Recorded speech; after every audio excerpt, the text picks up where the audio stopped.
Test. 1, 2.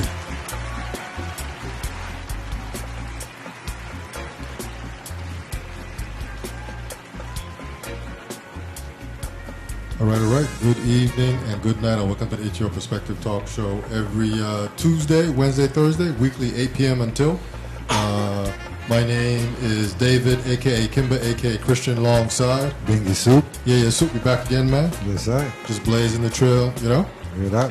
I just want to say that we have a telephone number, 340-2019-005. We also have a text. You can text us on the number as well. But most importantly, Soup, you got to go to our website, streaming live from the VI.com. Go to our website right now. As Soup likes to say, tell a friend. Tell a friend. Tell somebody. Tell somebody. Call somebody. Text somebody. Facebook somebody. Tell them to go to our website, streaming live from the VI.com. We do have some special guests in the studio tonight. We do have the email as well, streaming live from the VI@yahoo.com. Email will pop up right over here. I'll get it and we'll respond quickly. For our guest tonight, we are in a high-tech, low-tech studio, coming to you from an undisclosed location here in St. Croix, Virgin Islands. No radio, no TV, internet only, which means that you have to get your Android, your iPhone, your iOS iPhone, your tablet, your iPad, your Mac or your Windows PC. Just open up your browser, type in streaming live from the VI.com. You'll be able to see the show tonight. All our recorded live shows are on YouTube and Ustream.tv. We're close up to about 300 now. What else? We got 2 Facebook pages.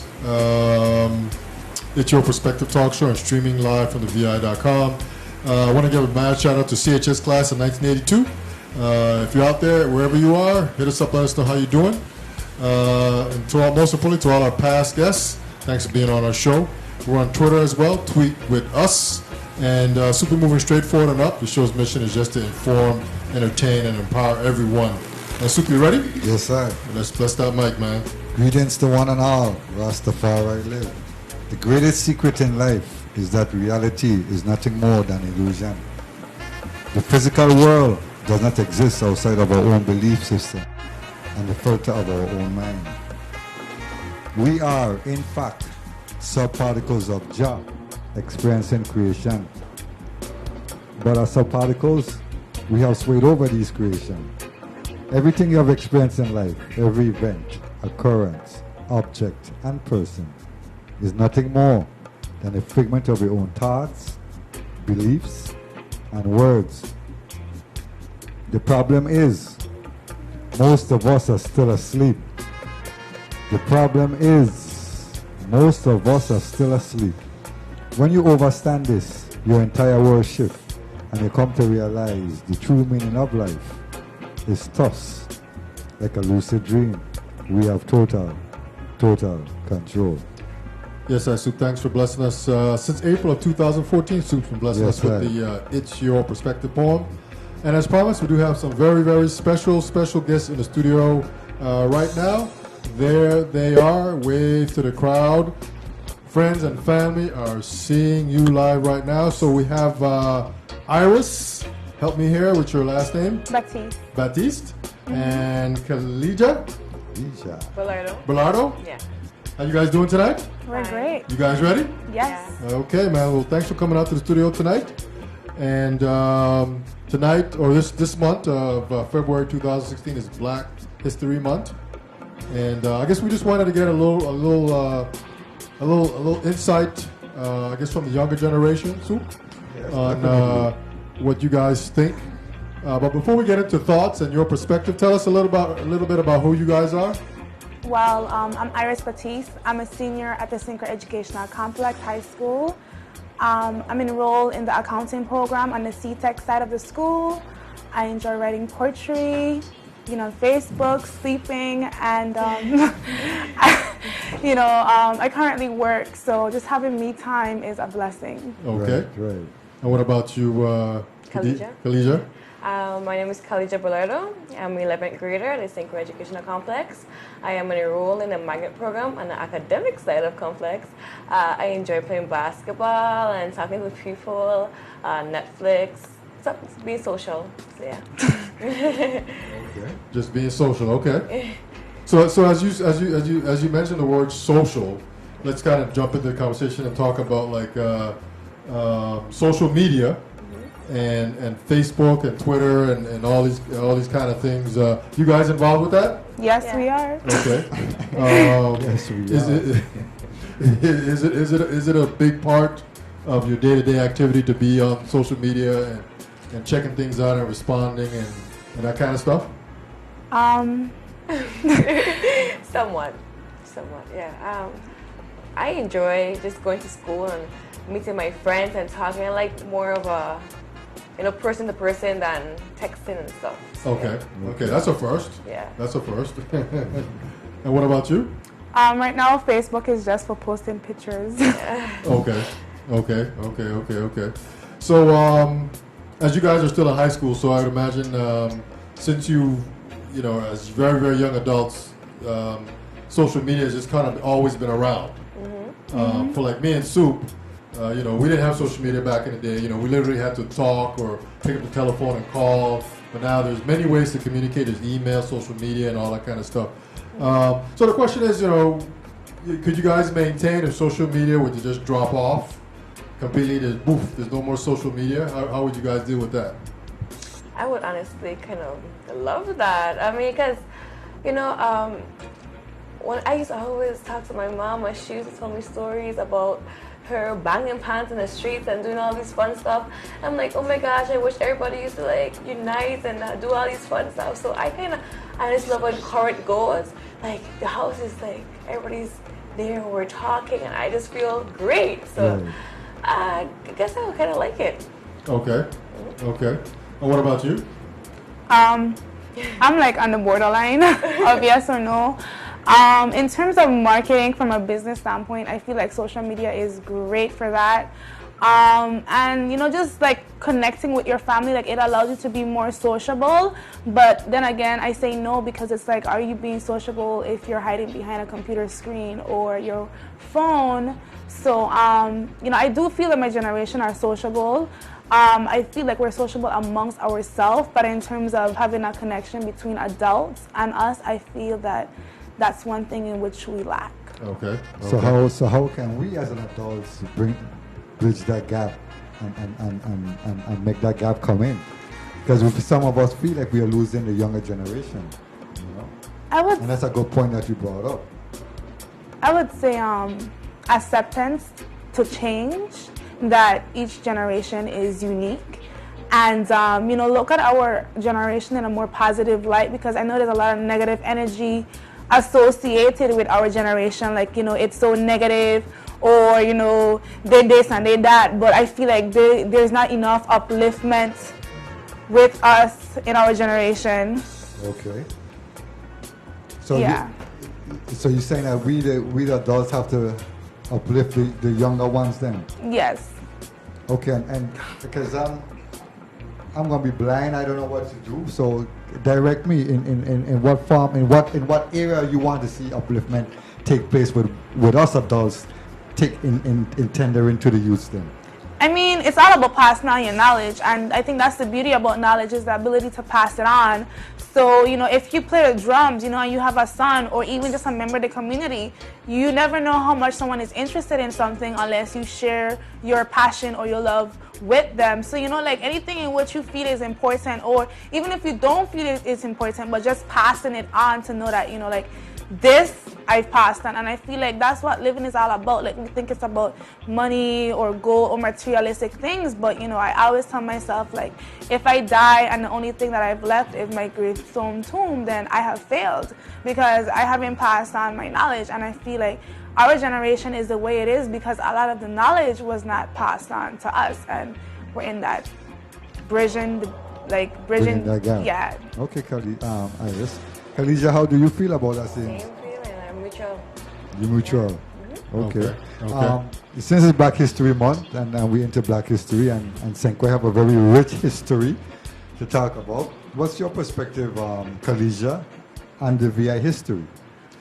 I think it needs to be spoken about a lot more.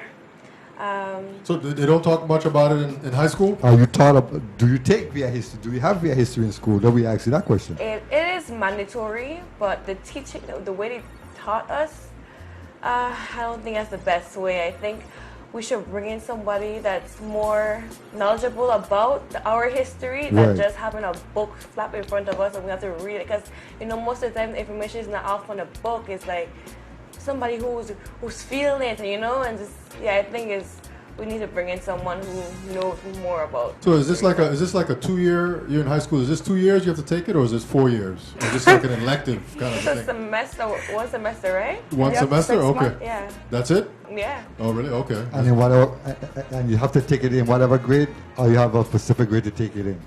Usually in ninth, In right? ninth grade. Yeah. Okay. Okay, interesting. So what does it mean to be black? What does it mean to be black here in the Virgin Islands, or from the Virgin Islands? Talk to us a little bit about being black. How you feel being there? How do you feel being black? Well, I personally feel like being black goes Not more, necessarily black. Excuse me, I'm sorry. Iris. Being African, yes, because okay. black is just a adjective, a description or something, but it's not really describing who we really are. So I'm gonna say African. Okay. And African American. If you want to put American behind it, but go ahead. Okay, so I feel that to be African is to come from the mother of everything, the mother of the earth, the mother of all the continents, because it all started in Africa. And we come from a rich culture, a culture of the power. Like we viewed ourselves as queens and kings and empresses and emperors, but now it's like it's so derogatory and so negative. So I feel like to be black is to be powerful, and I feel like we fuel the economy, not here in America, but just worldwide. Like we're the basis, we're the foundation of everything. And I glad you said that too, Iris, because you're only a minority in America, but you're majority In the on world. earth. You understand me? So, Khadija, what's your feeling on being an African? Okay, oh my gosh, I love it. I just think I learned a lot about my history, I think from 2 years ago. And we were in class, and my teachers asked us to do a me bag, right? Uh-huh. So everybody bringing all these different colors. I decided, the bag was originally brown, Uh-huh. and I spray painted mine in black, and I put like the continent African and Right. everything. Everybody was like, oh my gosh. I was like, yes, I love me, and that's me, Yes. I was like, guys, you guys don't feel good? Like, so yeah. So this is a special moment for you then, Khadija. Yeah, I love being black. Come on. So you guys lived here, born here, lived here all your life, pretty much. Yeah. Okay, so you've seen a few things in your young lives. What you experienced any kind of form of racism being black here? Prejudice being black? Not exactly here. Okay, what do you mean? So you went away and experienced it? Yes. Oh my gosh, the first time I was in California, and this male, he passed by me, he brushed me. I was like, oh my gosh, excuse me. And he came to attack me and told me all kind of words. I was like, oh my gosh. I was like, oh my gosh, the first time ever. So I was like, I just let it go because I just didn't want any problems. And I just went on my day, but I told the story to everybody when I came back home. So yeah. How that made you felt? I was young. I Okay. was in 8th grade. Uh-huh. And I was like, seriously? Like, this is how is it in America? Like, this is, because here is not really going on. Right. Because it's black dominated. So in America, where the population is mostly white, I'm kind of scared now, going out there and being African American. But I love it, but I'm scared because the population is mostly white, and Yeah. So what about you, Iris? I don't think I've ever had an experience with racism from another race, but I felt like there's been stereotypes because, being black from like other black individuals. Like I remember being in my English class, and my teacher, she was like, black people use slavery as an excuse. Or, I remember posting things on Facebook about, like slavery and how Lincoln didn't abolish the slaves and talking about the history of it. And I felt like I always had to prove my blackness because if I wasn't like I support hashtag Black Lives Matter, and I was like I support all lives matter because at the end of the day we still bleed red and That's we're right. all one. That's And right. I feel like like as blacks, like we segregate ourselves more than any other race could, and the issue is not white America, it starts with us because we're the one like hashtag team light skin, hashtag team dark skin, so that's where it all starts. And I felt All like of this is happening on Facebook. on Facebook. Oh, yeah. Wow. Yeah. Wow. So, Oh, yeah. so it's even well, and I'm glad you mentioned that, Iris, because I don't know if you ever heard of the Willie Lynch syndrome. Willie Lynch was a slave master Yeah. back in Virginia in 1712, and he had some slave out in the Caribbean, and they called him up to Virginia to give him the blueprint on how to manage slave, how to control slaves. So these things were happening from slavery. They were black against the darker slave against the lighter slaves, the heavier one against the skinnier ones, the shorter one against the tall one, the good hair against the bad hair. So since then, and we still carried it on up to today. Yep. So is we as a people, as you said, is we have to release that and let it go and show the world that we have come way from beyond anything else. And we're going even further still, because the story has not even begun to be told, Yeah. Let me ask you guys a question about the Virgin Islands history that they teach you in school. I mean, what exactly are they teaching you? Well, last summer I was at this testimony that the Legislative Youth Advisory Council held, and there was the Commissioner of Education was there, and the Board of Education was there, and they talked about how that it's a mandate in the Virgin Islands law that our students are taught Virgin Islands history. And as I sat there, I felt robbed because I felt like no one ever taught me Virgin Islands history. And even when I went to high school, I don't think asking me to write 15 questions about the fire burn and who incited is Virgin Islands history and just reading that textbook. So for me, I feel like that's what happened to our kids. Like you could ask a child who's the first president of the United States and they'll tell you George Washington. But you ask the child like what's the first place that owned the Virgin Islands? They can't tell you. You ask them, okay, so and it's even in Virgin Islands history, I think like it's only the same people like don't know about the fire burn, and that is what motivated me to like write a book on Virgin Islands history. And when I started looking into it more and I started to look into the transfer of the islands and I saw that there was a vote and I'm like, nobody ever tell you this? And I was like, this is the only place that I can actually, that I knew of in like, cause I took American history, that there was a vote in which the people have, even though it was only given to males. But I mean, the mere fact that we had a vote says a lot and makes our, culture unique. If you go back even to the whole, how long we went on a slave rebellion, that was the longest slave rebellion. So I mean, like, the power of our history is not taught enough, and it's not emphasis. Like in the Virgin Islands, we learn everybody's history except our own. Like why little children learn about mummies in Egypt before they learn about the like right here, Yes, So yes. Did they have a book for that class? Virgin Islands history, Yeah. we had the Umbilical Cord. The Umbilical Cord. Okay, Yeah, and that's a only great book. The That's Umbilical Cord. yeah, that's That's a good book? yeah, that's a good book. It's a Okay. good book, but I You said- mean, you want to have more than one book if Oh, you're a definitely. historian. And not only that, we have different type of learners too, It's not just a slap a book in front of you, but like we have the whole island here. Yes, like right, let's yes. go on a trip. Let's see for ourselves. Like I love to go on a field trip and see for myself. I understand better, and it catches my attention. So like, yeah. Okay. Iris, you say you wrote a book on VI history. Is it in the works, or you finish, you publish it, is it out, or you just something that you write for yourself, or you gonna let the world view it? It's in the midst. Like I'm having like writer's block because I don't want to force it. I want it to Just come come, out. okay. Yeah, and I have a hard time simplifying things. Uh-huh. So that's why I chose to write a children's book, because I was like, I feel like that's the most difficult thing to write, and it's like I'll quote Winston Churchill, if I had more time, it could have been shorter. So, you know, like, I'm almost done. You know, I'm talking about like the Melepat, I call it in the book, like where the history starts to come in. Right. My book is about the transfer of the island, and like capturing the emotions the islanders felt about it is pretty much what my book is about. Okay. Have you guys met anybody that that's directly related to the history that you guys can talk to get some insight on things? Yes. Who have you Miss met? Foy? Miss Foy? Yeah. Okay, I'm not sure who that is. You know who that is, Sue? No. Okay. Okay. She a teacher or she's a historian or? No, she's okay. Okay, first off, she came to my Virgin Islands history class in 9th grade.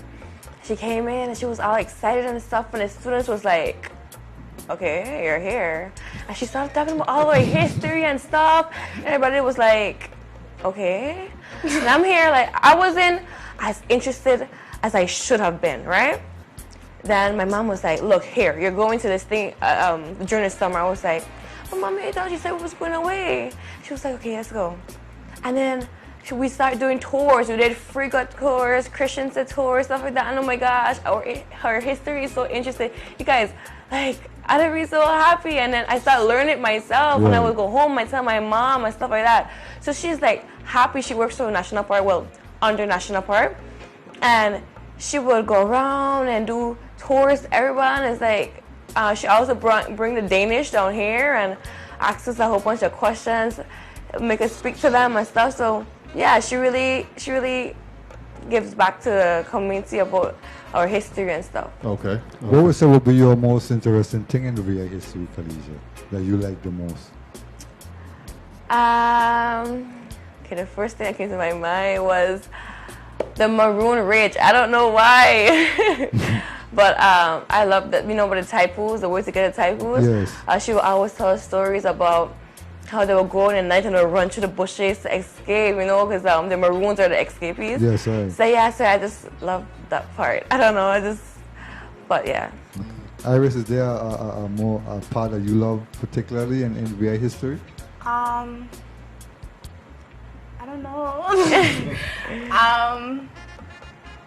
I would guess I would say like the attitude surrounding the slave rebellion, because it shows like how, like, you know, in American history, no slave rebellion lasted more than a day or like a week. How long was the VI on? Almost 6 months. Okay. So, you know, to show like, you know, like we lasted. We shut it down. Yeah, like, you know, Yes. like, and to know like we organized, you know, our labor union, and, you know, like to know how like we gotta stand up for what we want and like tell them like, you know, like we run things here, not you. I would say like the attitude surrounding that is one of my favorite things in Virgin Islands history. Yes. Okay.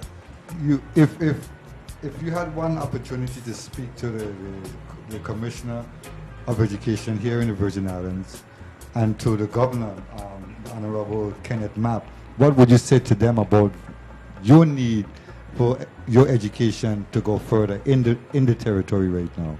I would say come and sit in a high school class and see how educated you feel. That's what I would say. And I will always also ask them to learn about it so they can know how important it is, so we can learn it more in high school, you know, or not even high school, from the previous levels, like in elementary and stuff. Because, I mean, the learning process, we should know about ourselves. They should know about themselves too. Right. So, yeah. Okay. We're going to take a quick break. You guys okay? Yeah. Okay, we'll take a quick break, and we'll be right back. This is the It's Your Perspective Talk Show every Tuesday, Wednesday, Thursday. Stand by. We'll be right back.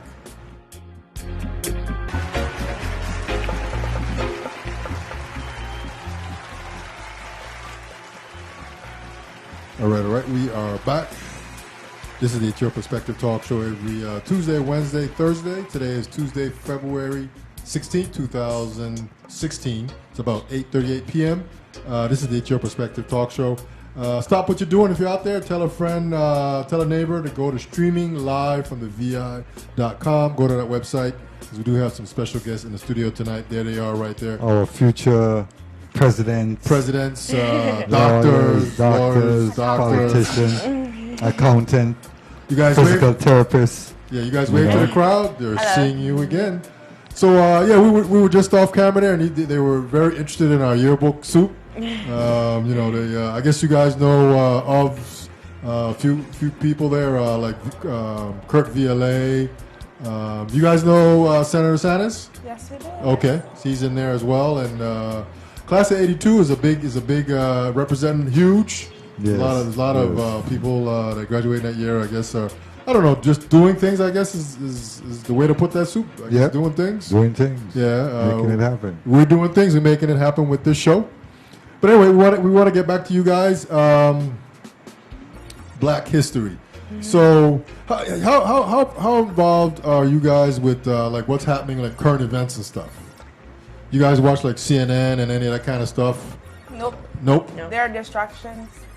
Distractions? Yeah. Iris said it perfectly. Hot. So what do you think about? Did you guys see the Super Bowl a couple Sundays ago? And you see? I did. Well, I didn't watch the Super Bowl, but it went all over Facebook. Yeah, I heard all about it. So well, not so much the game, but Beyonce and her whole dance routine and the Black Panthers and this that. There's so much talk on Facebook about, and they're making it a big thing. You know, she went out there and did a dance routine and now, you know, it's almost like she's the enemy now, you know, enemy of the state, you know, and I don't like that. But that's to show you again, like everybody said again, if once the other races portray their nationality, they become national heroes. But when we portray, we become rebels. When Africans portray their nationality in America, they become rebels. So, I mean, I didn't see it. I didn't know what it looked like. But if that's what she did, more power to her. You know. Okay. Go ahead, Sue. Young ladies, if you all were to become governor today or the commissioner of education tomorrow, what would you do to improve our territory? Outcome of course standards from our educational system. Oh, really? Yes, I would. I feel Common Core stifles our children, and in the Virgin Islands, we always adopting everybody else's principle for education. Common Core. Instead of creating our own. And from a business standpoint, you know, I would start building up ourselves to become independent, because a lot of people is like, oh yes, we want to become a Commonwealth of America, or the status of a territory is not good enough. But I'm like, you are training your children to think that, you know, we should stay being a dependent. And I'm like, no, we need to become an independent place. And I'm like, they're like, oh, the economy is not ready for it. I'm like, yes, the economy is ready, but it's like you're not investing in the market, and the market is the people. And you know, St. Croix, our economy is not fueled off of tourism. Never been and never will be. And you know, it all starts with agriculture. You know, agriculture is what we're good at. You know, we're all about culture on St. Croix. I mean, St. Thomas too, but you know, I feel like being a Crucian and being from here, there was a point in my time where I didn't like to claim that I was from the Virgin Islands. You know, everything for me was as a Trinidad, come my mother from Trinidad, and my mother started the family from Trinidad. But when I started to look into like the history, and I started to see that, oh my gosh, like we're a powerful kind of people, and like bringing back, like changing the way we think, because as politicians, I think that we would just be focusing too much about the money, and we would forget how we got to that position. And as the people, and people need to stop thinking that the politicians are above us. No, we're above the politicians, because we are the one who get them to be there. We pay them to be there. So if I was governor, I would stop being in my office and I would stop traveling. I would dedicate my time to the people. I will go into the various different departments, go into the people, go talk to the people on the street, because they know the problems better than anybody in a suit could talk about it, because they live it, they experience it. But you being locked away in some condominium buying $4,000 sheets from Macy's, you're not seeing the problem. So, you know, that's what I would do if I was the governor. Just some of the things. If I was Khadija, what would you do? You know what's funny? She spoke about agriculture, right? Yes. That's dying, first of all. And we import 99% of our goods and export 1%. It is crazy, you know? Khadija, black that sound again so the worker hear you again. Say that again for me, please. We import 99% of our goods and export 1%, okay? And that's, we're living in an island with so much, you know, oh my God, land and stuff. And we have the weather, everything is just like, it's there and we're not putting it to use. I mean, why are we buying our our vegetables and stuff on Plaza. We have nutrients and nurtured land there, right there. I mean, that's why we're getting so sick and stuff. Like, land is right there. Go plant something. And that's one thing about my grandmother, oh, she's all about planting and stuff like that. You could go, my mommy always go down the road and be like, oh, mommy, I want some lettuce, some eggs and this and that. And she shops it right in my grandmother's backyard. I swear, it's like perfect. So yeah, right. I think we should, if I was to become governor, that's something I would probably work on. I got just tell you a little story too. Well, the USDA, the United States Department of Agriculture, did a study on the Virgin Islands, and they told the government that we are importing 300 million. That's nearly more than $250 million worth of food that we importing every year. Mm-hmm. That could split in half to 150 million and become an industry for the territory. So I'm glad that you, as a wise young mind, a future leader of our territory, have the brilliance to see that, and our so-called leaders here cannot see that and know that. Thank you very much for touching on that point. Agriculture is one of the basic. Before, I don't know if you young ladies know this, but St. Croix, we used to feed half of the Caribbean in donkey and cart. Now today we got car and truck and bus and train. No, we can't feed our own self. So something wrong with that picture someplace. Are they teaching you guys that kind of stuff? Oh, no. Well, I had agriculture for a semester, and at first I didn't like it because I was like, me want to touch no dot. Right. And my agriculture teacher used to always say, we dealing with dot run. Yeah, dot is what you get in your mother house. And I'm like, what is this guy talking about? But after a while, I was like, agriculture is more than putting a seed in the earth. Like, when you could see, like, you can manipulate so many different factors, and you could get like different methods of propagation. It's like, and then from taking agriculture, I started to think like, where did the knowledge about planting seeds grow? Like, now when everybody think of farmers, they think of Mexicans, and I'm like, why they can't think about black people? And like, we know a lot about farming, and like, why is it that only a few people on the island are holding on to that? Like, why is it that like we're not generating funds to support the farmers so they could support us? So it's like we're interrelated. Yes, we need them, they need us. About a trade. So it's like, I think like the whole economics of the island is backwards, because I worked in tourism for a little bit and I didn't like it because I felt like I had to fake it to make it, and I'm like, if you cannot, first of all, our words are so bad. And it's like, a lot of times, it's like... Say that again, Iris? Our roads are so bad. I think so bad is an understatement. Okay. Yes. I mean, some of the dark roads that be much better than driving on the main roads. But, it's like, how many things, like, our beautiful beaches and sandy shores are enough to get people here. But, like, Trinidad got a nice beach. Antigua got a beach for every year of the year, every day of the year. So it's like, what can we have? We can get the people here, but what can we have? What do we have to let them stay here? Like, why don't we promote our culture, man? I'm like, why is it that agriculture fair is only every month? I mean, once a year. But we can't have it 3 times a year, Exactly. Give you time to grow your crops and then come up and sell, yes. It's a time, and I feel like I love ag fair more because I feel like it's when we want, not even a village and a carnival, but I love the ag fair because I love the positive vibrations that are just be given off there, like, like the animals and the food, and I kind of upset that they ain't got any Trini food there, but, like... Well, next year you're gonna supply the food for that? My auntie will. But, so I just love that. So I feel like if more children could understand, like, agriculture is more than just a seed and water and photosynthesis. Like, like, I think that would be a more positive way to get them into agriculture, because I remember going to Paul B and Stanley and the Tennessee Plus used to come and play Quell Bay, and we used to have a trail, and we used to plant little things, and we didn't think about it as being planted. We just think about it as, well, we gotta go back to class, yeah man, we go up on the hill and water the coconut trees. So it was, like, it's how you put out the information to the kids is what matters. Can either of you tell us, do you know anybody we have a list here with a Let's Go Soup of black inventors?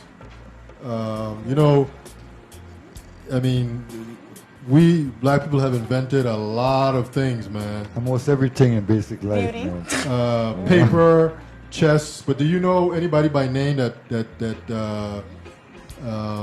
contributed to Black history? Louis Latimer, he created the filament for the light bulb. Yes. Okay. Herman Revels, who was the first inventors, or Yes, inventors. Yes. I'm not really into science, but George Washington Carver. Yes. Yes. With the peanut. Yes. I'm not a science girl, so Khadija, you could take this one. I honestly don't know, because most of the time they cover it with a white man's face. You know, Yes, we probably yes. created probably everything. And Khadija, you are so perfectly great, because what happened was that the brothers didn't have the money, they had the knowledge, ingenuity, yeah. the knowledge to do it, and then the Caucasians man. will come Yeah, in and go sell the pattern. You understand me? So you're perfectly right. Ooh, Madame C.J. Walker. Exactly. Yeah, there's a lot here. There's almost everything amongst our basic living to get us through our day. There's something contributed by the African. I think You know? even our standards of beauty, like nowadays, big lips and, is now into it, big hair and big booty. And it's like black people, when I see them getting plastic surgery, and I'm like, why are you altering something that's already there? Naturally there, You have the exactly. big lips, the full lips, the pose, the this, the hair, the that, the booty. So it's like they use us as their standards of beauty, but their marketing is like a brainwash, because that's what I said, the media is a distraction, because it distracts us from looking into the mirror and seeing who we really are. That is so true. And we are the founders of America, because there would be no economy of America if it wasn't for the black people in the farms or on the plantations doing the dirty work. So even up to today, we still are one of their #1 consumers. So it's like, I don't know why America has everything backwards. Like, black people are ugly or black people are lazy. They only start viewing us as lazy until we stop working for free. But the thing is about it is that I feel the mental slavery we're going through mental slavery right now. Well, some of us, because it's like, we still thinking that we can't think outside of America. And I think that's where the problem starts. If you could start thinking about outside America and think about the great things that your own people did that's not affiliated to America, or before we were assimilated into American culture, it's like, that's where we need to start going in that direction. I'm not saying to shun the African American history, but what about the African history? Because there is no African. I remember in American history, I was like, I want to learn Indian history. I want to know more about the Powhatans, and I want to know. But there was no Indian history. But why is it that it's American history? Why is it the only time you see an Indian man face is on a mascot for a school game? I mean, why is it that every time you see a black person, it's always depicted as a monkey? But every time you see a white person, it's always elegant and beautiful. And that's the things that we train our children to think. Because I remember when I first went natural, everyone was like, why you cut your hair for? You had good hair.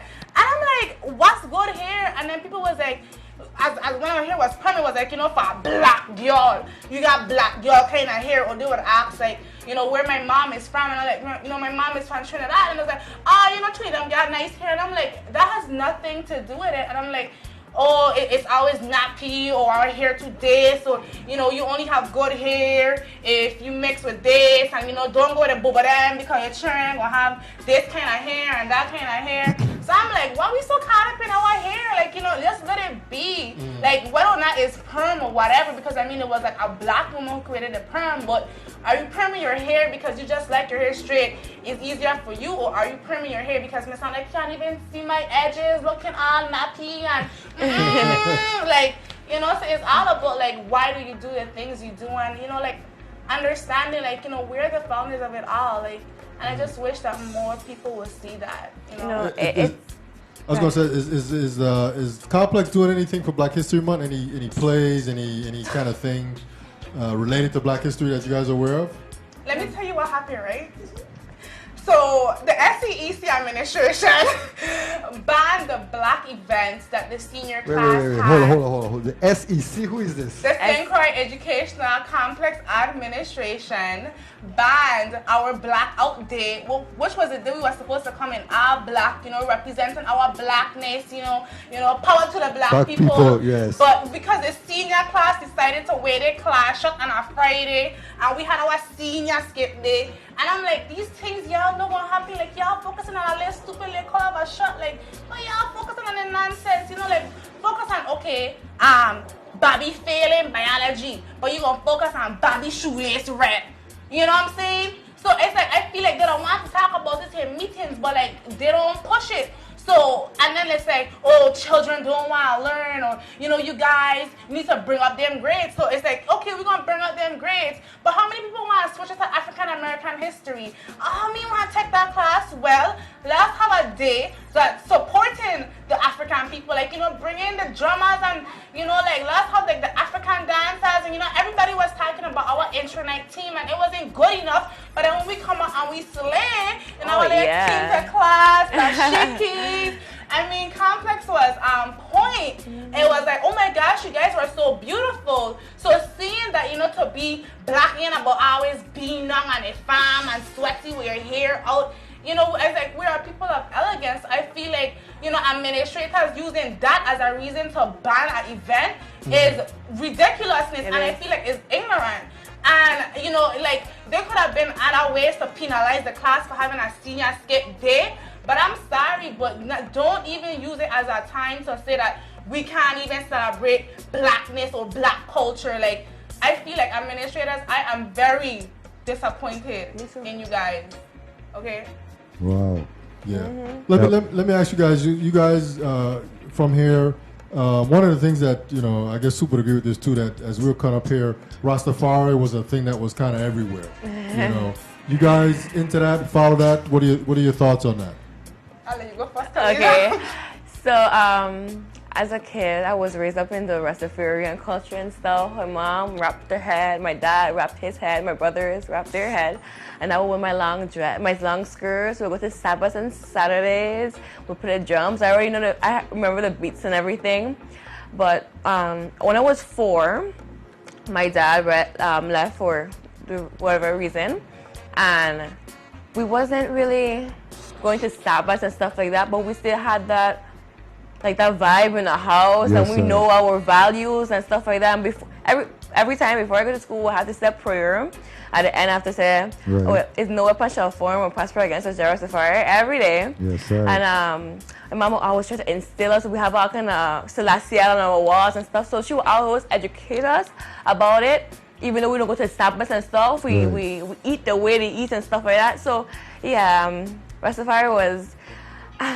It's a way of life. It's that's yeah. You know, it feels good. You know, it's like I mean, that's a part of me now. You know, even I didn't went to Sabbath, it's just I know that's me. That's what you have to do. Yeah. Yes, so you still eat vegetarian? You still eat yeah. My mommy makes sure I eat all my veggies and stuff. Oh. Hey. What about you, Iris? Well, I never knew about the lifestyle as a child growing up. You know, I used to just see people with locks, and I was like, oh my gosh, I could touch her hair. I was that child. I was first introduced to it in 9th grade by my Caribbean history teacher, and it was taught to me as Rastafarianism. But I was talking to a cafeteria lady in the school like 2 years ago, and she was telling me, like, you know, don't use Islam in Rasta, because she was telling me that it's associated with a lot of negative things like sexism, racism, classism. You know, so I was like, you know, tell me more about this, because I couldn't understand the links between Jamaica in 1934 and Ethiopia and Haile Selassie. And I was like, how we get to here? Like, I don't understand. And, you know, like, I know, like, when I would use, like, certain words, like positive vibration or blessed rise, people would be like, should I start out there kicking in here? And I'm like, okay, let me hold it down. But, you know, like, I'm still learning more about it, because like, it's so much to learn. But one of the things in which I like about the whole Rastafari movement is that it was a black movement. And, you know, to know, like, we was looking to is it the east? Yes, look to the east, to the crown of a black king. Looking to the east, that a black king would be crowned, and we wasn't looking up north for the white man to be named president. So I am so happy that, you know, there was a black movement Some of the beliefs, I don't necessarily agree with it, but at the end of the day, I'm like, if this is what I work for you and this is what I bring you peace, calm, and balance, then, do you. I'm not going to judge you, whether you're a Christian, whatever you are, like, I just want to say one thing. Having locks and being a Rasta is two different things, okay? It's a way of life, and it doesn't matter how you wear your hair, okay?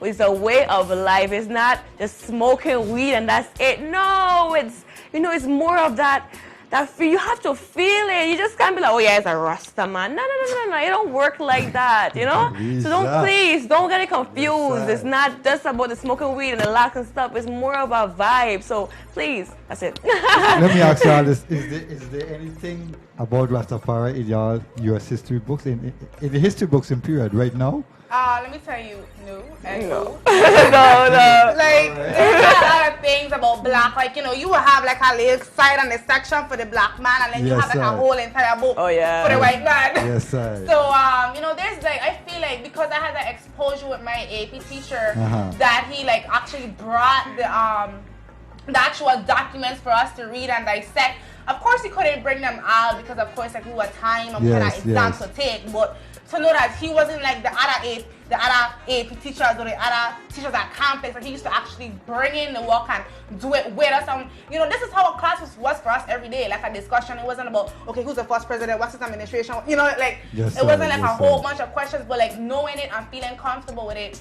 So, I wish that like all history was taught like that. And, I feel like we're talking about like Caribbean history, and I'm not even aware that my other peers were taught about Rastafari. But I'm sure in world history they're gonna be talking about Christianity, Jainism, Hinduism, Buddhism, but not about Rastafari what's pertaining to us as a people. And then even about OBI, like I don't even see that in the book. Like, that people think it's just voodoo, but it's like as I briefly look into it, it was. I think in the movie Sankofa, was it? You would see that was something that was spiritual for them, and it was like a healing for them, because it was like offered them that escape, and to know like how like everything is such a reverse that we look down upon it, when that was the only thing that was like the light for our ancestors. So I'm saying like we need to change that. Yeah. Open mind. You have an open mind. Yeah. Let me ask you guys. So we have a black president. How did that make you guys feel to have a black president? He's got just less than a year left. So you guys were a little younger when he took office, but you guys excited about that, or were you excited? Are you still excited? Do you think we'll have another black president? What about a female president? You guys, how you guys feel about a female president? Okay, I love our black president, but I think that we still have that more of a white supremacy right behind of it, It's just like, if it's not him doing all what he wants, it's just Congress and everybody, they're white. Everybody else is white, so he's just a person, he's a face, but everybody else behind of him is not black. Yeah, so I'm like, white, yeah. Hopefully we have more black people coming in to Congress and stuff like to support our blackness and whatnot. But I don't know. I don't know how to feel about that. What about you, Iris? Well, I'm glad because, well, no, I'm not just glad. I don't even know what's the word, but I don't think there's like, I can even describe the amount of joy I feel to know that, there's a president of color there. And, looking back on the history and knowing that, like in the 1870s, we had a Republican congressman, and to see like how long it took us to have advancement to become president shows that, there's still some form of supremacy in there. And I'm not going to say that I feel like there should be another black president, but I feel like, America, there was a point in my time where I was like anti-immigration, but as I look into it, I was like, this is where America is built, like founded upon immigration. They didn't discover anything. It was already there. Like they didn't even conquer. They just took and, manipulate and made an economy. Yes, sir. Using the people who was already there, and then when they done kill off them and breed them off, went across the continent and, find more. So I'm like, I just seen that like we could have a more diverse president. So it's like, you know, children don't have to feel like you have to be, you know, white to be in a political office, but you can be Asian, you can be Hispanic, you can be whatever you are, and you can still be the president of the United States. And you know, like, even more so, like, you could be the governor of the Virgin Islands, and when we become independent, you know, the prime minister, whatever. So, you know, I'm happy that, you know, there is somebody of color, and I don't think Obama represents black people, but I think he represents the colored people, because, I mean, like, where in American history do you find a person of color? And just looking at his background, you know, like, he's not just black, you know, but it's diversity. And I feel like America, we try and paint it to be black and white, and then we try and, like, I feel like what blacks are doing right now is that we try and take the white man after supremacy and, like, replace it with blacks. But I feel like we're doing the same thing that was done to us, like, just be equal, you know. Like, yeah, you guys done any travel anywhere? I know you mentioned California. Yeah. But I mean, like, you guys have any aspirations maybe to go to Africa? yes. Oh, yes. Okay. Let me ask you, young ladies, this: Do you guys have a club where the same kind of minds meet and have these conversations and articulate these kind of feelings to transcend among your peers? Mm-hmm. So I have a group of girls, like, during lunchtime, like, we would sit in a classroom with, like, 5 of us, and one of my friends, she's an Arab, Muslim, and the rest of us are black, and we have, like, different conversations, and every day something else comes up, and it's like, we talk about everything, you know. We talk about just what we want to be when we grow up, just different stuff. So we So what's the hot button issue for you guys right now? You know, in 10th, 11th, and 12th grade, what is everybody talking about? You said the wrong person. Oh yeah, you're 12th grade. Okay. I just. Well, 12th grade too. I mean, you know, what's the big topic? What we're really talking about now is life. Like, how hard it is. Like, after high school, like, we're gonna be pitched out there without. You know, I really think that high school needs to have a life. What is it? Life preparing kind of. Yeah, course, like, because I mean, when we get out there, we're just like pitched out there. Like, what to do? Well, we have to call mommy and daddy and stuff like that. I think we need to be more prepared. Mm-hmm. You know, when we have that test, you get prepared for it, right? So I mean, we need to get prepared for life. So we always talk about all the craziness that happens, and like, oh my gosh, I want to stay in contact with you just in case this happens, and just college, and you know, just moving on up. Mm-hmm. So that's what we're talking about. What about same thing for you, Iris? It's just I guess preparation for the next step after high school. Well, you know, it haven't fully sunk into my senior class as a whole that we leaving in June. Like, this doesn't like, yeah, I want party, you know, I want go this, I want go that, you know, this isn't like the party phase. But I think like when it really sink in that watch your while she got accepted into this school and why she get $50,000 for college, like when it actually like when them accomplishments start being posted and you start hearing your friends and be like, what do I have to do? Right. You know, so like I feel like my class is in like the party stage, and I can't really say like what's the hot topic because you know people like think I like antisocial or like I'm an introvert, but I just be on my own kind of vibes, you know, like doing my own thing. I just have a hard time like having a conversation with like my peers because I feel like, you know, like our minds are not in the same place. Like, you know, there's things that they know that I don't know, but I feel like to have like a conversation, I don't get bored quick because I'll be like, okay. I'm kind of different though, cause like I connect with everybody, cause I live in the projects. I live in Women's Delight. I play basketball. I've run streets without shoes and everything. I've done everything that a girl does in the projects, you know. But so all my boys, I have all my boys on the side, and then I have my magnet students. You know, they're you know, yes. And then I have some days I go cool my friends that just, you know, that's like ordinary. So I get along with probably everybody, and I always say, guys, if you guys need help, I'm always in the classroom sitting, talking, like, come up here. My class, my 11th grade class, I have 197 students. Can you believe that?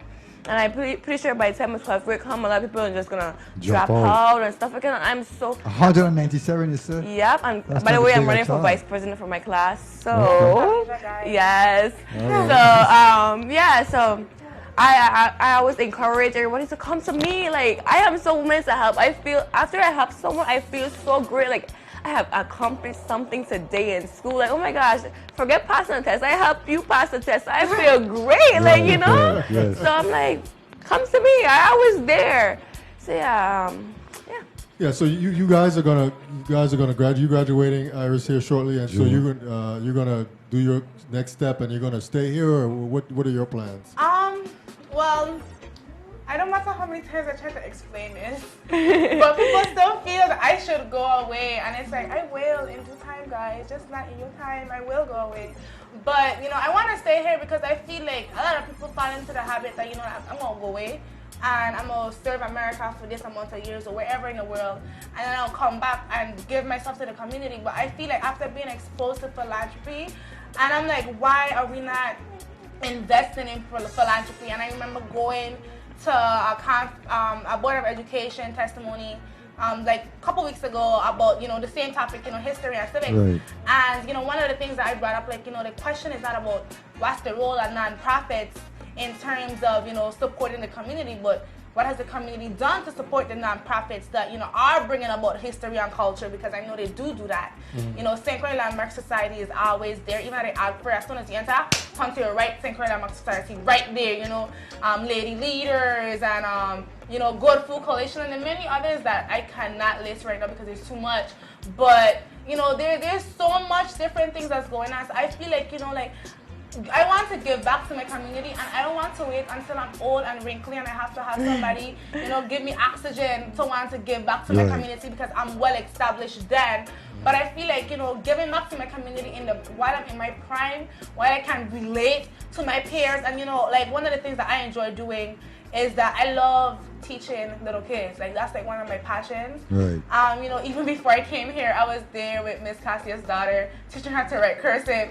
So, you know, like while in college, even though I'm going to have an accounting major and minor in communications, you know, I want to give back to my community and, you know, like venture out afterwards, you know, like even while I'm in college, you know, travel to Africa, you know, bring back some kente cloths and teach her how to do the shea butter and stuff. So, you know, like just being exposed, like I just don't want to be like only like limited to what's like in America, but like I want to like travel. Like, you know, I went to this continent last week, you know, yeah, going to this continent tomorrow, you coming or what? You know, I want to be to that kind of level. So for now, I'm gonna stay at, you know, do my 4 years at UVI and, you know, prove that UVI is a great school and has great minds. What about you, Khadija? I totally agree with Iris. I also want to give back. But for now, I'm thinking about moving to the States for for college. With me, I'm like basically the only child now because my brothers are 6 years older than me. And like I said, I'm a social person. So I want to be out there, you know, just like getting to know everybody from different cultures and stuff like that. Eventually, I might move back home, but for now, I just want to be able to meet new people, travel, you know, just have that feeling of independence. So, yeah. Okay. All right. Soup, you guys okay? Yeah. You guys okay? Yeah. Soup, you got any further questions for our great guest tonight? No. These young ladies are doing fine and well. They are very intelligent and brave and articulate. Again, I thank you all for coming in and giving us your time and effort. Well, Soup, before we go to Soup, and is there anything that you ladies would like to say to our listeners worldwide about yourself or what you're doing? Where you want to see how you want to see the Virgin Islands go forward, move forward. Yeah, just give us your your 2 minute Perspective. Your 2 minute perspective on in closing. Anything that you'd like our viewers to know about you and what you're doing, present and in the future? Go ahead, Iris. Well, first off, I would just like to thank, It's Your Perspective Talk Show for having me here. Yes. Thank you for all the viewers who tuned in tonight. And, lastly, the key things that I heard talk about today was history. you know, African and who we are, and economics. Those are like the three things that I heard. So, you know, put them all up together. I feel like you have the answer to everything that's going on right here in the Virgin Islands, and it don't get any more crystal clear than that. So, the lines are there for you to read. It's up to you to read it. And again, thank you. Yeah, you're quite welcome. You're welcome. And me, just one little thing. We were so unified, guys. Let's stop the violence. I mean, it's going, and I mean, we were brothers and sisters once upon a time. We used to love all one another, you know. So please just stop, okay? Just chill with it. I mean, it's not a good feeling to know that you lose someone, and we do all the killings and this and that. Is violence close to you guys? Violence is close to everybody. Yeah. Yeah, I mean, we know, everybody knows everyone here, you know? So if it's not it affects me. Because if my brother died, I mean, I feel it too, you know? Because everybody in islands know everybody. Yes.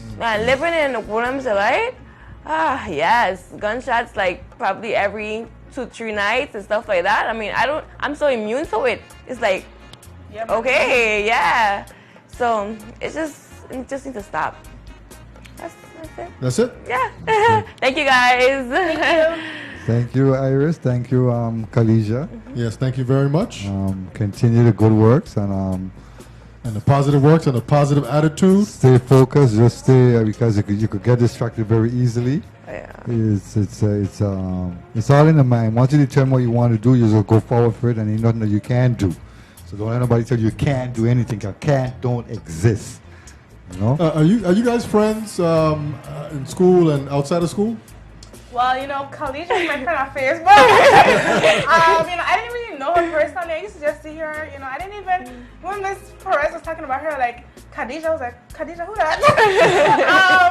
But, you know, I never knew, like, who she was as a person. All I knew, like, who she was behind their Facebook posts. Okay. But, you know, like, I used to, like the stuff on, like, she posts on Facebook because it was always something positive and never nothing negative or anything like that. So, you know, seeing more of who she is and how vocal and articulate she is like, you know, gives me hope that, you know, the class behind my class, you know, can do bigger and better things, and, you know, just looking forward to see what. Well, that was well said, man. Well, so you guys will be Facebook friends and friends in real life, you know? Yes, we could go to Africa together. You know? Yes, All right, man. So we're gonna leave it at that. We definitely gonna have to make arrangements to have these young ladies come back again. I mean, Definitely. We like to say that the show is 8 p.m. until, but I know you guys got to go to school tomorrow, so we'll definitely.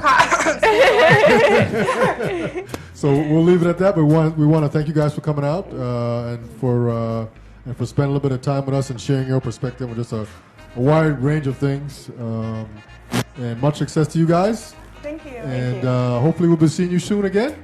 Yep. Yes, you will. All right, so we'll leave it at that, Soup. Any final words, Soup? Ladies, again, I want to thank you, Iris and Khadija. Sure. Thank you all. Continue the good hard work that you all doing. Jah Guide, Rastafari lives, one perfect love. Yeah. And we like to say one perfect love is our prayers and his blessings. When you put it all together, you get one perfect love, man. So on that note, we're out. We have a show tomorrow night. Everybody be safe. This is the It's Your Perspective talk show, streaming live from the VI.com. Telephone number is 340-201-9005.